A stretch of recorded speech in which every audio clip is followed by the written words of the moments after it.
नमस्कार, मैं भूपेंद्र पांडे हिंदी चैनल में आप सबका हार्दिक स्वागत करता हूं। और आज का जो हमारा टॉपिक है वह है पाठानुसंधान क्या है। शोध और अनुसंधान पर मेरे पिछले बहुत सारे लेक्चर्स आपने देखे होंगे। तो शोध और अनुसंधान का एक प्रकार होता है पाठानुसंधान। चलिए सबसे पहले हम इसे संक्षेप में समझने का प्रयास करते हैं। प्राचीन समय में जब प्रिंटिंग प्रेस का आविष्कार नहीं हुआ था, तब उस समय लेखक अथवा कवि जो अपनी रचनाएं लिखते थे उसको बाकी लोग कॉपी किया करते थे। मतलब उसको दूसरे लोग लिखते थे देख देख कर या फिर सुन करके। इस प्रक्रिया में क्या होता था, कॉपी बनाने की प्रक्रिया में उसमें कुछ त्रुटियां हो जाती थी, कुछ छूट जाता था, कुछ जुड़ जाता था, कुछ वर्तनी संबंधी गलतियां हो जाती थी। तो बाद में जो प्रतियां हमको मिलती हैं उसमें मूल पाठ का निर्धारण करना कठिन होता है कि वास्तव में लेखक अथवा कवि ने जो लिखा है मूल पाठ अपने हाथ से, वह मूल पाठ कौन सा है। क्योंकि बाद में जब ये प्रतियां आने वाली पीढ़ियां को हस्तांतरित होती थी तो वह भी उसको कॉपी किया करते थे, देखकर लिखा करते थे। क्योंकि इसमें प्रिंटिंग प्रेस या फोटोकॉपी मशीन का आविष्कार नहीं हुआ था, तो वो लोग भी या तो कुछ जोड़ देते थे या कुछ छोड़ देते थे। मतलब प्रत्येक पीढ़ियों में कुछ ना कुछ उसमें परिवर्तन हो जाया करता था। तो वर्तमान समय में जब हमको वो प्रतियां मिलती हैं तब यह निर्धारण करना बहुत ही कठिन हो जाता है कि उस लेखक अथवा कृतिकार अथवा कवि की मूल रचना, मूल पाठ कौन सा है। तो इसी की जो खोज करने की जो प्रक्रिया होती है, इस पर जो अनुसंधान करने की प्रक्रिया होती है, मूल पाठ के निर्धारण की जो प्रक्रिया होती है, इसे ही कहा जाता है पाठानुसंधान। रिसर्च के द्वारा यह तय किया जाता है अनुसंधान करके कि वास्तव में इस कृति की मूल पाठ कौन सी है। मूल लेखक द्वारा लिखित हस्तलेख को पांडुलिपि कहते हैं और मूल लेखक द्वारा लिखित हस्तलेख या पांडुलिपि को ही मूल पाठ कहते हैं। जो वास्तव में लेखक अथवा कवि ने स्वयं अपने हाथों से लिखा है, इसे कहा जाता है मूल पाठ। और अंग्रेजी में इसे ही कहा जाता है मैन्युस्क्रिप्ट। इस मूल पाठ की खोज अथवा शोध करने को पाठानुसंधान या पाठ शोध कहते हैं। सॉरी। तो ये मूल पाठ को खोजना, मूल पाठ का निर्धारण करना, इसका खोज करना, इस पर शोध करना, इसे ही कहा जाता है पाठानुसंधान या पाठ शोध। पाठ और अनुसंधान के योग से बने शब्द पाठानुसंधान का अर्थ है रचना के मूल पाठ अथवा टेक्स्ट के शुद्ध रूप का अनुसंधान। अनुसंधान के द्वारा यह साबित करना कि यह वास्तव में मूल पाठ है, मैन्युस्क्रिप्ट है। अंग्रेजी में इसे टेक्सचुअल क्रिटिसिज्म कहते हैं। और ये तीन शब्द एक ही जैसे शब्द होते हैं, पाठानुसंधान, पाठालोचन या पाठ शोध। इन तीनों का मतलब एक ही होता है। तो परीक्षा में जो भी आए आपके, चाहे पाठानुसंधान आए या फिर पाठालोचन आए या फिर पाठ शोध आए, इन तीनों का मतलब एक ही है। और इसका उद्देश्य यह नहीं है, यह जानना इसका उद्देश्य नहीं है कि इस रचना का मूल लेखक कौन था। यह जानना ना होकर यह जानना होता है कि रचना का मूल स्वरूप या पाठ क्या था। तो पाठानुसंधान का मूल उद्देश्य यह जानना नहीं होता कि यह किसकी रचना है, बल्कि इसका उद्देश्य यह होता है कि वास्तव में यह रचना का मूल पाठ है कि नहीं। इस तरह पाठानुसंधानकर्ता अथवा पाठालोचक का कार्य मूल रचनाकार के वास्तविक पाठ का निर्धारण करना होता है। आप समझ गए होंगे, जो पाठानुसंधान करता होता है, जो शोधार्थी होता है, जो पाठालोचक होता है, उसका उद्देश्य क्या होता है, मूल रचनाकार के वास्तविक पाठ का निर्धारण करना, यह इसका उद्देश्य है। अर्थात यह कार्य पाठ के संपादन का कार्य है। आपने देखा होगा कि जैसे कई प्रकार के ग्रंथ हैं, तो उसमें विभिन्न प्रकार के पाठकों के द्वारा, विभिन्न प्रकार के लेखकों के द्वारा उसका संपादन किया जाता है। विभिन्न संपादक होते हैं, एक ही रचना होगी। जैसे कबीर ग्रंथावली है, कबीर ग्रंथावली के आपको कई संपादक मिलेंगे। तो मूल पाठ का निर्धारण करना बहुत ही कठिन होता है, इसीलिए उसके कई प्रकार के संपादक होते हैं।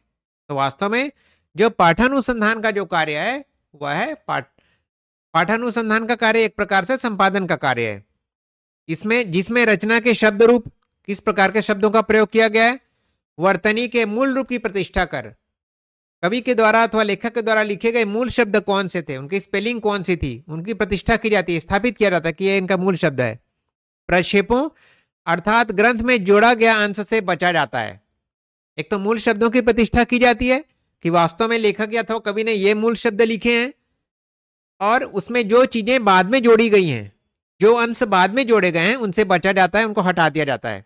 वस्तुतः पाठालोचन विज्ञान मूल पाठ की खोज का कार्य करने वाला विज्ञान है। अब रिसर्च अथवा शोध मतलब क्या होता है, विज्ञान होता है, वैज्ञानिक प्रक्रिया इसमें शामिल होती है। भले ही हिंदी सब्जेक्ट है, लेकिन रिसर्च करने की जो प्रक्रिया होती है उसमें विश्लेषण होता है, तथ्यों की खोज की जाती है, फिर उसका निष्कर्ष तक पहुंचते हैं, तो वैज्ञानिक प्रक्रिया होती है। तो वास्तव में पाठालोचन एक विज्ञान है।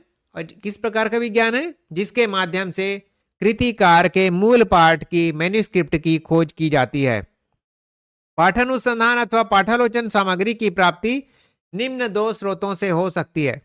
अब जब आप रिसर्च करेंगे तो पहले कंटेंट इकट्ठा करेंगे, पाठ्य सामग्री इकट्ठा करेंगे, उससे संबंधित तथ्य इकट्ठा करेंगे। तो दो प्रकार से आप सामग्री प्राप्त कर सकते हैं। पहला है मूल रचनाकार का पाठ, और दूसरा है रचनाकार के अलावा व्यक्ति या व्यक्तियों द्वारा प्रस्तुत किया हुआ पाठ। तो डायरेक्ट यदि आपको मूल पाठ मिल गया तब तो कोई बात नहीं है, एक ही पाठ मिला है तो भाई ये मूल पाठ है। और यदि एक से अधिक पाठ आपको प्राप्त होते हैं जो कि अन्य व्यक्तियों के द्वारा लिखे गए हैं, मतलब उसकी कॉपी किए गए हैं, तो दो प्रकार से आप सामग्री प्राप्त कर सकते हैं। मूल पाठ संबंधी विकृतियां इन दोनों ही प्रकार के स्रोतों से प्राप्त सामग्री में हो सकती हैं, क्योंकि कभी कभी मूल रचनाकार द्वारा भी असावधानीवश भूल हो सकती है, और प्रतिलिपियों द्वारा तो सुनने या अन्य प्रकार की असावधानी के कारण इस प्रकार की भूलें होती रहती हैं। ऐसा नहीं है कि लेखक ने लिखा या कवि ने जो लिखा है तो वो गलती नहीं कर सकते, मतलब लेखक या कवि भी, कृतिकार भी लिखते समय गलतियां कर सकते हैं। और दूसरे जो उसको देखकर कॉपी करते हैं उनसे तो जो भूल होता है वो तो स्वाभाविक है। जैसे आप किसी की बात को सुनकर लिख रहे हैं, कोई आपको डिक्टेशन दे रहा है और आप उसको सुनकर लिख रहे हैं, तब गलतियां स्वाभाविक हैं। या फिर आपका ध्यान भटक गया, लिखने वाले का ध्यान भटक गया, तब भी गलतियां हो सकती है। मतलब त्रुटियां स्वाभाविक हैं। मूल कृतिकार के द्वारा भी गलतियां हो सकती है और कॉपी करने वालों के द्वारा भी असावधानीवश गलती हो जाती है, क्योंकि सभी हस्तलेख मूल पाठ में नहीं हो सकते। वे तो मूल पाठ वंश के आगे की कई पीढ़ियों से आगे के हो सकते हैं। अब ठीक है, राइटर ने अपने हाथों से एक बार उसको लिख दिया, इसका मतलब ठीक है वो मूल पाठ, तो ठीक है हम उसको बोल दिए कि ये मूल पाठ है। लेकिन वास्तव में जो मूल पाठ है उसके आगे की पीढ़ियां भी उसको कॉपी करती हैं लिख लिख कर। तो इसमें क्या है, एक बार लेखक ने लिखा है तो उसके साथ साथ जो कॉपी करते चले गए, इसको बोलते हैं मूल पाठ के वंश की प्रथम स्थानीय संतानी मानी जा सकती है। मूल पाठ से शुरू में जितनी प्रतिलिपियां लिखी गई वे सभी मूल पाठ के वंश की प्रथम स्थानीय संतानें मानी जा सकती है। जैसे सपोज करिए कालिदास ने अपनी कोई रचना लिखी, तो उनके समकालीन लोगों के द्वारा उसका क्या कर लिया गया, कॉपी कर लिया गया, प्रतिलिपियां बना ली गई। तो ये मूल पाठ के प्रथम वंश की प्रतिलिपियां हो गई। मूल पाठ का लेखन यदि सुंदर नहीं होता तब अज्ञानता के कारण प्रतिलिपिकार किसी शब्द को कुछ का कुछ लिख देता है। इसे पांडुलिपि में अनेक विकार आ जाते हैं। अब सपोज करिए कि भले ही प्रथम वंश में शुरुआत में इसकी प्रतिलिपि की गई, लेकिन यदि मूल पाठ, जैसे मैंने कुछ लिखा और मेरी हैंड राइटिंग बहुत ही सुंदर नहीं है और मैं किसी को बोल दिया कि भाई इसको तुम कॉपी कर लो, इसको लिख लो, तो वो लिखने वाला जो है कुछ गलतियां कर देगा, किसी शब्द का कुछ कर देगा। तो इससे क्या है, मूल जो पांडुलिपि है और उसकी जो कॉपी है उसमें विकार आ जाता है, कुछ गलतियां हो जाती है। इसी प्रकार यदि लिपिक स्थिर चित्त होकर नहीं लिख रहा है तो वह अपने मन में तो पूरा शब्द बोलता है, परंतु लिखते समय उससे कोई ना कोई शब्द अक्षर छूट जाता है। तो जैसे यदि हम ध्यान से किसी बात को सुनकर नहीं लिख रहे हैं तो कुछ शब्द छूट जाएंगे, कुछ गलतियां कर देंगे। जैसे छोटे बच्चों को हम क्लास में डिक्टेशन देते हैं तो कुछ बच्चे मुंह से तो बोलेंगे वो चीज, लेकिन लिखते समय गलतियां कर देते हैं। तो मतलब ये क्या क्या गलतियां हो सकती है कॉपी करते समय। अनुनासिक, चंद्र बिंदु एवं लघु गुरु मात्राओं की भूल होती ही रहती है। कभी कभी किसी अक्षर का आगम अर्थात आगमन, तो कभी विपर्य अर्थात परिवर्तन या विपरीतता भी हो जाता है। मतलब क्या क्या गलतियां होती हैं ये सब यहाँ पे बताया जा रहा है। जैसे अनुनासिक है, चंद्र बिंदु है, अनुस्वार है ना, अनुस्वार अथवा अनुनासिक, या फिर बड़ी मात्रा, छोटी मात्रा, छोटी की मात्रा, बड़ी की मात्रा, है ना, जिसे लघु और दीर्घ मात्रा कहते हैं, लघु या गुरु मात्रा कहते हैं। इस प्रकार के भी भूल हो जाती है। कभी कभी कोई नया अक्षर जुड़ गया, कोई शब्द नया जुड़ गया, या किसी अक्षर में परिवर्तन हो गया, किसी शब्द में परिवर्तन हो गया, उल्टा पुल्टा लिखा गया, तो ये सारी गलतियां स्वाभाविक ही होती हैं। कभी एक ही अक्षर या शब्द दो बार लिखा जाता है। कभी कभी लिपिक, यहाँ लिपिक से मतलब है कॉपी करने वाला व्यक्ति जो उसको देखकर लिख रहा है, ठीक है ना। यहाँ पर टाइपिस्ट जैसे आज कह सकते हैं आप, हमारा जो टाइपिस्ट होता है वैसे ही उस समय लिपिक हुआ करते थे। कभी कभी लिपिक भ्रमवश अपने को लेखक से अधिक योग्य समझकर या किसी शब्द का अर्थ ठीक नहीं समझ पाने के कारण कोई अन्यार्थक शब्द या वाक्य समूह रख देता है। अब जैसे मैंने अपना मैन्युस्क्रिप्ट किसी को दे दिया, अब वो व्यक्ति समझ रहा है कि मेरे से ज्यादा योग्य अथवा विद्वान है, तो उसमें कुछ सुधार देगा, कुछ इधर उधर का बात लिख देगा, है ना। या फिर कोई बात समझ नहीं पाएगा, कोई दूसरा शब्द लिख देगा। तो इस प्रकार की गलतियां होती थी उस समय। तो पाठानुसंधानकर्ता का काम क्या है? पाठानुसंधानकर्ता अर्थात पाठालोचनकर्ता वो प्रतिलिपिकर्ता की असावधानी के कारण हुए वर्तनी, वर्तनी मतलब स्पेलिंग एवं शब्द भेदों संबंधी विकारों, परिवर्तन या विकृति से सजग रहना चाहिए, क्योंकि एक प्रकार का संपादन का काम है। जब पाठ का अनुसंधान हो जाता है तो उसी के आधार पर वह कृति प्रकाशित की जाती है। तो पाठानुसंधान करने वाला, पाठालोचन करने वाले को यह ध्यान में रखना चाहिए कि स्पेलिंग संबंधी जो मिस्टेक्स है या फिर जो शब्द भेद है, संज्ञा सर्वनाम विशेषण क्रिया विशेषण इत्यादि में कोई परिवर्तन या विकृति हुआ है, उससे सजग रहना चाहिए, उसको सुधार देना चाहिए। इसी प्रकार मूल ग्रंथ में आए शेपक, शेपक मतलब क्या होता है? मूल रचना में जब कोई नई बात जोड़ दी जाती है उसे कहा जाता है शेपक। अथवा प्रक्षिप्तांश, प्रक्षिप्तांश भी वैसी है जिसमें कोई नई चीज मिला दी गई, या छोटे चीज को बड़ा कर दिया गया, लंबा लंबा चौड़ा लिख दिया गया, या छूट के कारण भी विकृति आ जाती है। अथवा कुछ छोड़ दिया गया, कुछ नया जोड़ दिया गया, बढ़ा चढ़ा कर लिख दिया गया, कुछ छोड़ दिया गया, कुछ परिवर्तन कर दिया गया। तो प्राचीन ग्रंथों में इस प्रकार की विकृति की गुंजाइश अधिक रहती है। ऐसे शेपकों अर्थात मूल रचना में दूसरों के द्वारा जोड़े गए अंश से युक्त काव्यों को आजकल विकासशील काव्य कहा जाने लगा है। विकासशील काव्य मतलब जो लेखक अथवा कवि ने जो लिखा है वो तो ठीक है, लेकिन उसमें कुछ नई चीजें जोड़ दी गई, कुछ नए चैप्टर जोड़ दिए गए, कुछ नई बात जोड़ दी गई। इस प्रकार के काव्य को आजकल विकासशील काव्य कहा जाने लगा है। इसी प्रकार पाठानुसंधान अथवा पाठालोचन में शब्द और अर्थ का संबंध अत्यधिक महत्वपूर्ण होता है। शब्द है और शब्द के पीछे उसका सत्य स्वरूप अर्थ है, मतलब दो चीजें हैं। पाठानुसंधान में इस बात का भी ध्यान रखा जाता है कि वास्तव में ये शब्द क्या है, उस शब्द का सही अर्थ क्या है, उसका सत्य अर्थ क्या है। क्योंकि शब्द और अर्थ में शरीर और आत्मा का संबंध होता है। जैसे कोई शब्द है तो वह शरीर है, तो अर्थ उसकी आत्मा है। और शब्द और अर्थ का संबंध भाषा विज्ञान और साहित्य दोनों से होता है।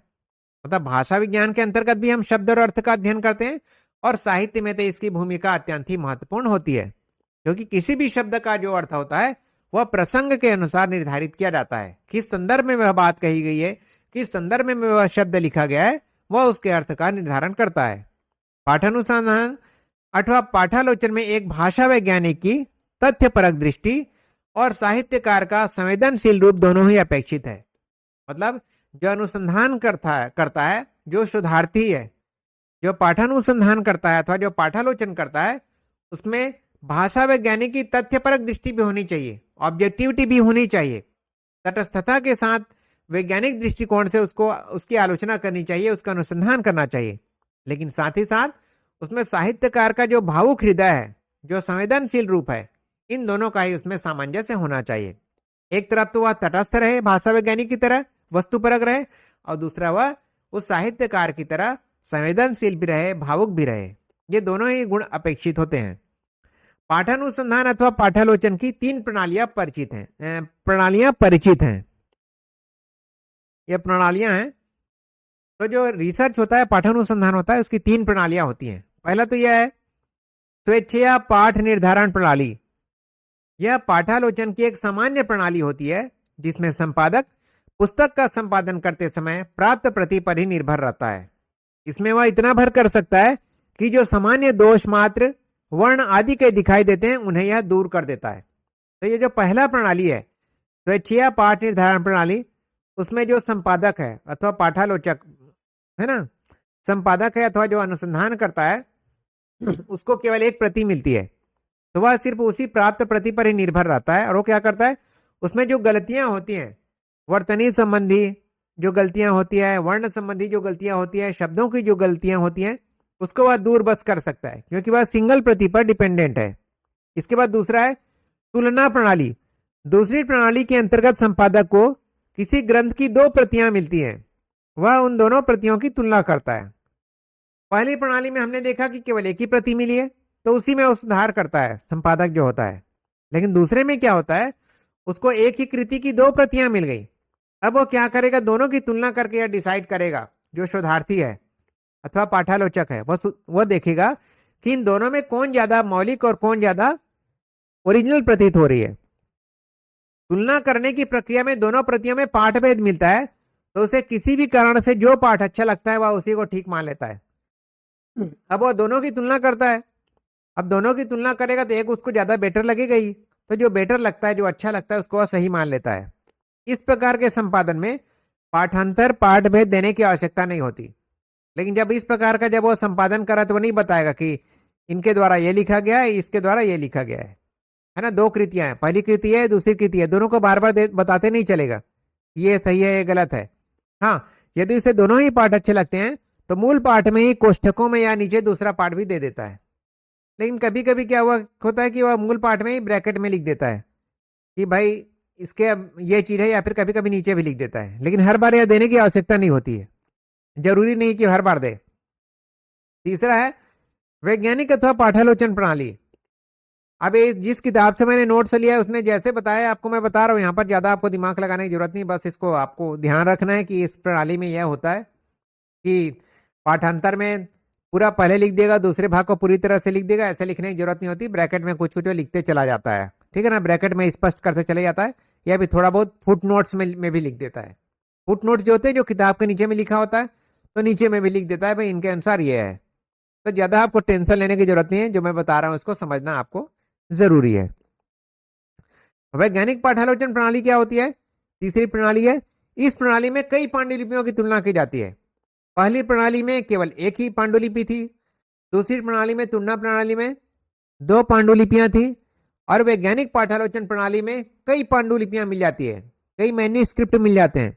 तुलनात्मक आधार पर प्रत्येक प्रति में व्याप्त त्रुटियों अथवा भूलों में साम्य वैषम्य देखा जाता है। अब यहाँ पर जब कई प्रतियां मिल गई तो सब में देखा जाता है कि इनमें क्या क्या त्रुटियां अथवा भूल हुई हैं, इनमें क्या समानता है इन गलतियों में, और क्या भूलें हैं इनमें, इनमें क्या समानता है क्या असमानता है, इसका निर्धारण किया जाता है। इस परिणाम के आधार पर इन समस्त पांडुलिपियों का एक वंश वृक्ष तैयार किया जाता है और रचना का मूल पाठ या आदर्श पाठ निर्धारित किया जाता है। अब इसमें क्या, जो हमने तुलना प्रणाली देखा उसमें नीचे में फुट नोट्स भी दे दिया जाता था, या फिर नीचे या फिर ब्रैकेट में कुछ लिख दिया जाता था। लेकिन वैज्ञानिक पाठालोचन प्रणाली में क्या होता है, साम्य और वैषम्य के आधार पर ये फर्स्ट जनरेशन जो तुरंत कॉपी किया गया फर्स्ट जनरेशन है, ये फर्स्ट जनरेशन की कृतियां हैं, पांडुलिपियां हैं। ये सेकंड जनरेशन की पांडुलिपियां हैं, ये थर्ड जनरेशन की है, ये फोर्थ जनरेशन की है। तो उनकी वंशावली तैयार की जाती है।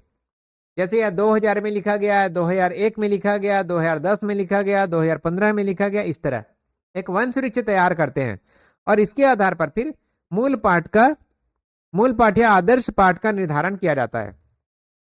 अब देखिए, पाठालोचन या पाठानुसंधान की प्रक्रिया में निम्न बिंदुओं पर ध्यान देना अपेक्षित है।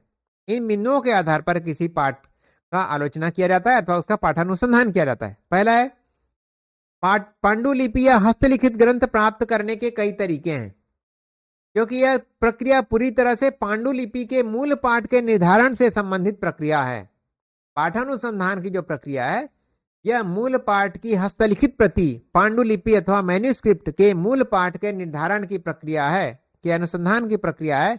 और पांडुलिपि या फिर हस्तलिखित ग्रंथ अथवा मैन्युस्क्रिप्ट प्राप्त करने के कई तरीके होते हैं। पहला तो है, ये ग्रंथ या तो किसी के घर या मंदिर या पुस्तकालयों में रखे हुए हैं, या तो किसी के घर में रखे हुए हैं, पूर्वजों से प्राप्त हुए हैं, या फिर किसी मंदिर में रखे हुए हैं, या फिर किसी पुस्तकालय में रखे हुए हैं। इसलिए अनुसंधान करता के लिए यह आवश्यक है, जो शोधार्थी है, जो रिसर्च स्कॉलर है, उसके लिए क्या जरूरी है, वह उन तमाम स्थलों से परिचित हो जहां उसके विषय से संबंधित ग्रंथ उपलब्ध हो सकते हैं।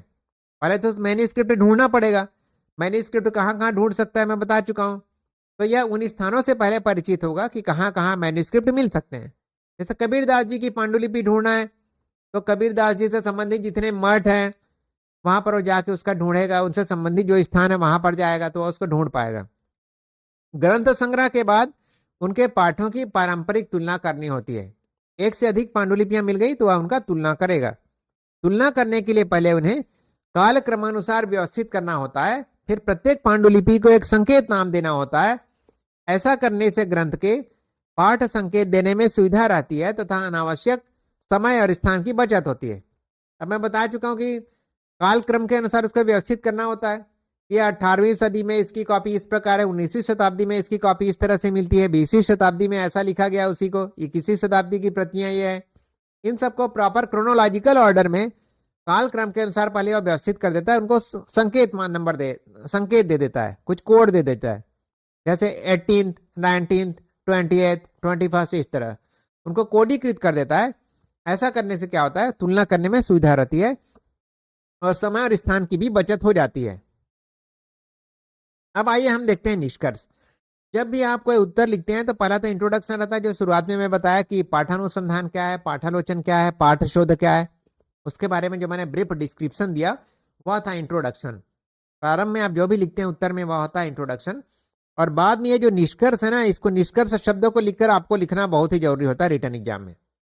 हमेशा ध्यान में रखें, जब भी रिटर्न एग्जाम में जब आप उत्तर लिख रहे हैं तो निष्कर्ष होता है, और निष्कर्ष क्या होता है, ऊपर जो चीजें आप बता चुके हैं तो या तो उसी को आप यहाँ पे थोड़ा बहुत लिख देते हैं या फिर कुछ नई बात लिख देते हैं, है ना, उसके बारे में। तो देखिए, अब पाठानुसंधान या पाठालोचन के लिए हर एक व्यक्ति अधिकारी नहीं कहा जा सकता। मतलब कोई व्यक्ति ऐसा नहीं कहा जा सकता कि यह रिसर्च स्कॉलर योग्य रिसर्च स्कॉलर है। रिसर्च स्कॉलर होने के लिए, शोधार्थी होने के लिए भी एक योग्यता निहित होती है। मैं अगला जो लेक्चर लेकर आऊंगा, यदि आप बोलेंगे तो मैं एक वीडियो बना दूंगा कि अच्छे शोधार्थी के क्या गुण होते हैं, अच्छे रिसर्च स्कॉलर के कौन से गुण होते हैं। यदि आप कमेंट बॉक्स में कमेंट लिखेंगे कि अच्छे शोधार्थी के कौन से गुण होते हैं, तब मैं उसके लिए भी लेक्चर आपको बना दूंगा। अगला जो मेरा लेक्चर रहेगा बना दूंगा, यदि आप बोलेंगे तब, आपको जरूरत होगी तब।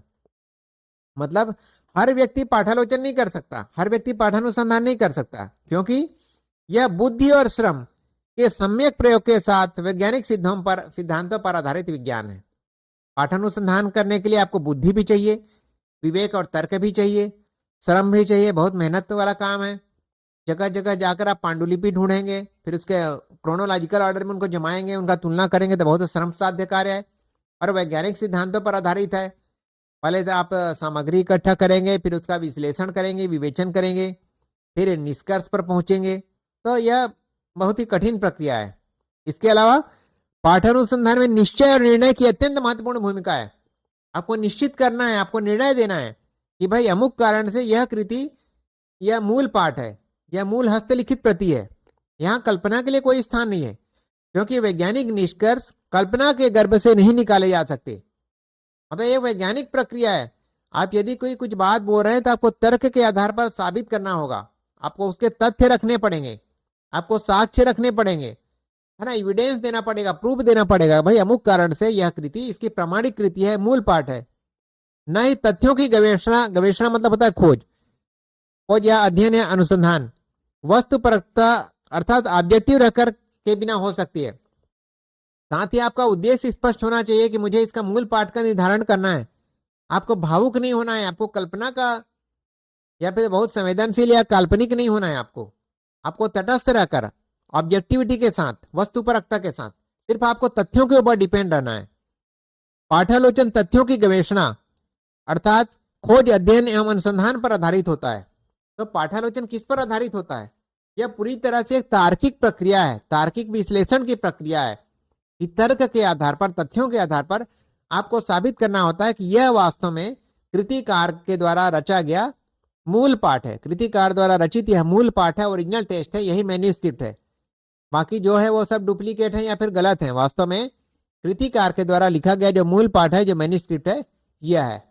तो यहां तक पहुंचने की जो प्रक्रिया बहुत ही कठिन होती है। तो इस प्रकार आप समझ गए होंगे कि पाठालोचन अथवा पाठानुसंधान अथवा पाठ शोध तीनों एक ही चीज है, एक ही प्रक्रिया के नाम है, और यह अनुसंधान का एक महत्वपूर्ण तरीका है, अनुसंधान का एक महत्वपूर्ण प्रकार है। यदि आप लोगों को मेरा लेक्चर अच्छा लगा होगा तो कमेंट बॉक्स में कमेंट लिखकर जो बताएं। साथ ही यदि आप शोधार्थी के गुणों पर, एक अच्छे अनुसंधानकर्ता के गुणों के ऊपर वीडियो चाहते हैं, तब भी कमेंट बॉक्स में लिखकर जरूर बताएं। साथ ही यदि अभी तक आपने मेरे चैनल को सब्सक्राइब नहीं किया तो मेरे चैनल को सब्सक्राइब कर ले और बेल आइकन को दबाना ना भूलें, ताकि मेरे प्रत्येक वीडियो के अपडेट्स आपको मिलते रहें। साथ ही इसे अपने मित्रों के साथ अधिक से अधिक शेयर करें। धन्यवाद। जय हिंद, जय भारत।